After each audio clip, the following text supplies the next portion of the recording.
नमस्कार दोस्तों, आज के इस वीडियो में हम देखेंगे आई सेक्शन का सेंट्रॉइड कैसे निकाला जा सकता है। तो आपके सामने स्क्रीन पर एक आई सेक्शन की डायग्राम दी गई है।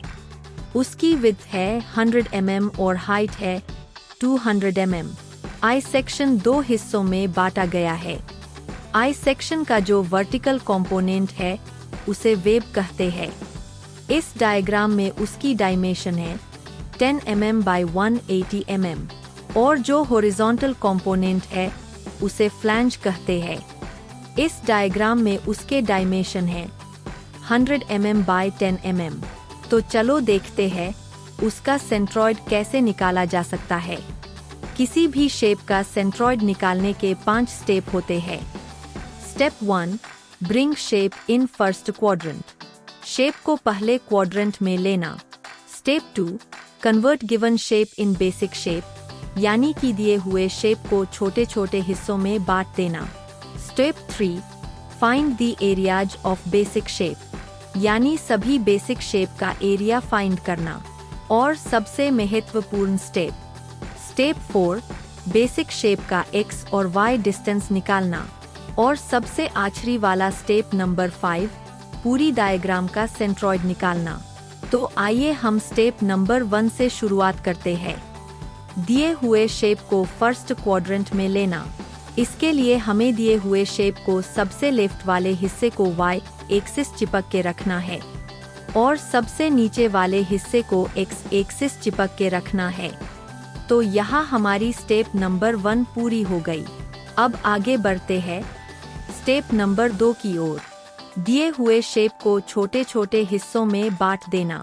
इस स्टेप में हम दिए हुए शेप को छोटे छोटे हिस्सों में बांट देते हैं। यह करने का तरीका सभी का अलग अलग हो सकता है। जैसे कि आप स्क्रीन पर देख रहे हैं, इस आई सेक्शन को 3 हिस्सों में बांटा गया है। हम इसको 5 हिस्सों में भी बांट सकते हैं। लेकिन एक बात याद रखनी चाहिए, जितनी ज्यादा हिस्से बांटेंगे उतना ज्यादा कैलकुलेशन बढ़ेगा। इस प्रॉब्लम के लिए हम दिए गए हुए आई सेक्शन को 3 हिस्सों में बांटेंगे। यहाँ हमारी स्टेप नंबर 2 भी पूरी हो गई। अब आगे बढ़ते हैं स्टेप नंबर 3 की ओर। कन्वर्ट किए हुए शेप का एरिया निकालना। इस आई सेक्शन को हमने 3 हिस्सों में बांट दिया है। पहले शेप का एरिया निकालने के लिए हम दूसरे वाले 2 शेप को इग्नोर करेंगे। तो यहाँ हमारे पहले वाली शेप का डायमेंशंस है 100 mm by 10 mm। इस रेक्टेंगुलर शेप का एरिया निकालने का फार्मूला सिंपल है, लेंथ इनटू विड्थ, यानी कि इस केस में हो गया 100 into 10, तो इसका एरिया आता है 1000 mm स्क्वेयर। अब दूसरे वाली शेप का एरिया निकालने के लिए हम पहले और तीसरे शेप को इग्नोर करेंगे। तो यहाँ हम देख सकते हैं दूसरे वाले शेप की विड्थ तो हमें मालूम है, लेकिन हाइट मालूम नहीं। तो इसकी हाइट कैसे निकाली जा सकती है? इस सेकंड शेप की हाइट निकालने के लिए हमें सिर्फ टोटल शेप की हाइट में से ऊपर वाले शेप की 10 mm और नीचे वाली शेप की 10 mm हाइट को माइनस करना है। यानी कि 200 में से 10 - 10, यानी कि सेकंड शेप की हाइट आती है 180 mm। इसकी हाइट निकालने के बाद हम सेकंड शेप का एरिया इजीली निकाल सकते हैं। 10 into 180 is equal to 1800 mm square. अब हम तीसरी शेप की एरिया निकालने के लिए पहले 2 वाले शेप को इग्नोर करेंगे। तो इस तीसरे शेप का भी एरिया हम इजीली निकाल सकते हैं। 100 by 10 is equal to 1000 mm square. यहाँ हमारी स्टेप नंबर 3 भी पूरी हो गई। अब हम आगे बढ़ते हैं स्टेप नंबर 4 की ओर। हर एक शेप का x और y डिस्टेंस निकालना। हर एक शेप का x और y डिस्टेंस हम अलग अलग निकालेंगे। पहले शेप का x और y डिस्टेंस निकालने के लिए हम दूसरे और तीसरे शेप को इग्नोर करेंगे। तो x1 क्या होता है? पहले वाले शेप के सेंटर से मेन y एक्सिस तक का अंतर x1 होता है। तो इस केस में वह कितना आता है? रेक्टेंगुलर शेप का x डिस्टेंस रहता है 50% ऑफ दी विड्थ, यानी कि इस केस में हो गया 100 divided by 2 is equal to 50 mm। अब y1 क्या होता है? पहले वाले शेप के सेंटर से मेन एक्स एक्सिस तक का अंतर y1 होता है और वह कैसे निकाला जा सकता है। पहले वाले शेप के हाइट का 50% और x एक्सिस तक का गैप ऐड किया जाए तो हमें y1 मिल जाएगा, जो कि यहाँ होता है 10/2 + 190 = 195 mm। अब शेप 2 का x2, y2 निकालने के लिए हमें पहले और तीसरे शेप को इग्नोर करना चाहिए। x2 क्या होता है? दूसरे वाले शेप के सेंटर से मेन y एक्सिस तक का अंतर x2 होता है और वह कैसे निकाला जा सकता है। अब हम ठीक तरह से इस आई सेक्शन को देखें तो हमें ध्यान में आएगा कि x1 और x2 दोनों सेम हैं। तो इस केस में x2 = x1 = 50 mm। y2 क्या होता है?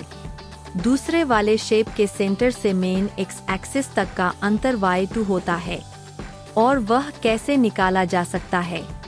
दूसरे वाले शेप के हाइट का 50% और उसमें गैप ऐड कर दिया जाए तो हमें y2 मिल जाएगा, यानी कि इस केस में हो गया 180/2 + 10 = 200 mm। तीसरे वाले शेप का x3, y3 निकालने के लिए हम पहले वाले दो शेप को इग्नोर करेंगे। तो x3 क्या होता है? तीसरी वाली शेप के सेंटर से मेन y एक्सिस तक के अंतर को x3 कहते हैं और वह कैसे निकाला जा सकता है। यहाँ हम ठीक तरह से डायग्राम को देखें तो हमें दिखाई पड़ेगा कि x1 और x2 के बराबर ही x3 है, यानी कि x3 हो गया 50 mm। और y3 क्या होता है? तीसरे वाले शेप के सेंटर से मेन x एक्सिस तक के अंतर को y3 कहते हैं और वह कैसे निकाला जा सकता है। सिंपली यह हमें हाइट के 50% लेना है, यानी कि 10/2 = 5 mm। अब यहाँ हमारी चौथी स्टेप भी पूरी हो गई। अब आती है हमारी फाइनल और स्टेप नंबर 5, जो कि सेंट्रॉइड निकालना है। x बार निकालने के लिए सिंपल फार्मूला है a1x1 + a2x2 + a3x3 / a1 + a2 + a3। इस फार्मूले में सिर्फ हमें वैल्यूज पुट करनी है तो हमें फाइनल आंसर मिल जाएगा x बार = 50 mm। इसी तरह से हम y बार का भी फार्मूला यूज कर सकते हैं।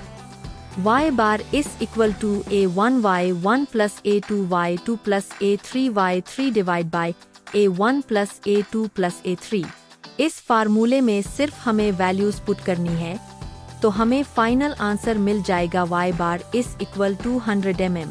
तो यहाँ हमारा आई सेक्शन का प्रॉब्लम पूरा होता है। इसी तरह से आपके प्रैक्टिस के लिए एक और आई सेक्शन का प्रॉब्लम सॉल्व करने के लिए गूगल फॉर्म की लिंक डिस्क्रिप्शन बॉक्स में दी गई है, आप उसे भी सॉल्व कर सकते हैं। अगर आपको वीडियो अच्छी लगी तो लाइक करें, अपने दोस्तों के साथ शेयर भी करें। अगर आपकी कोई सुझाव है तो कमेंट बॉक्स में कमेंट करें। Thanks for watching.